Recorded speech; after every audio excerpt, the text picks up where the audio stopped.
Какви пораки испраќа ДУИ, кого уценува, со кого е спремен да преговара за коалиција? Оваа дилема со отварот како високиот партиски функционер интегративците Артан Груби кажа дека е можно коалицирање со СДСМ, но само доколку социјалдемократите прифатат премиер да биде Насер Зибери. Според риториката на ДУИ, партијата на Заев засега единствено уценета да прифати шеф на владата да биде албанец, додека ваквиот услов како да не важи за опозицијската ВМРО ДПМНЕ. Груби, повикувајќи се на претходно успешниот избор на Талат Џафери за собраниски спикер, го става СДСМ во незавидна позиција. Според наши извори од Мала Речица, таму се убедени дека единствено социјалдемократите во моментов би прифатиле албанец премиер. Ставот на господинот Ахмети е дека со Социјалдемократскиот сојуз го променивме името, го променивме уставот, направивме двојазичност во државата, направивме добрососедски договор со Бугарија, па и уставот го споменав, го сменивме, постигнавме преспански договор, го заокруживме нормативниот дел од Охридскиот договор, направивме реформи во безбедносниот систем, во администрацијата, во судскиот систем исто така, направивме огромни, многу тешки реформи заеднички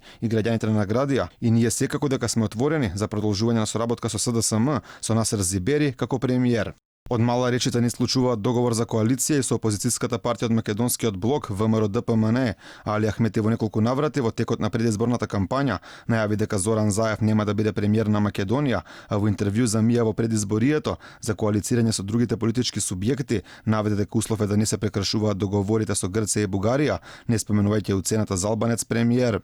Значи секој што се обидува да ги прекрши овие договори на кој било начин не може да биде партнер со нас, затоа што ние сме многу отворени и искрени и го направивме предупредувањето навремено.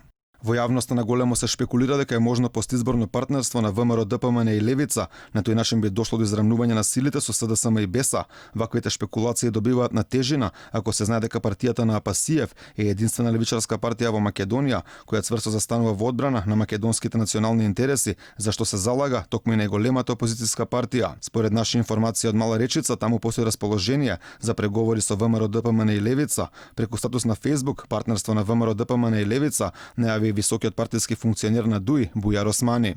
СДСМ БЕСА 46, ВМРО Левица 46, ДУИ 15, Алијанса 8, Алтернатива 4, ДПА 1, сите патишта водат кон Мала Речица.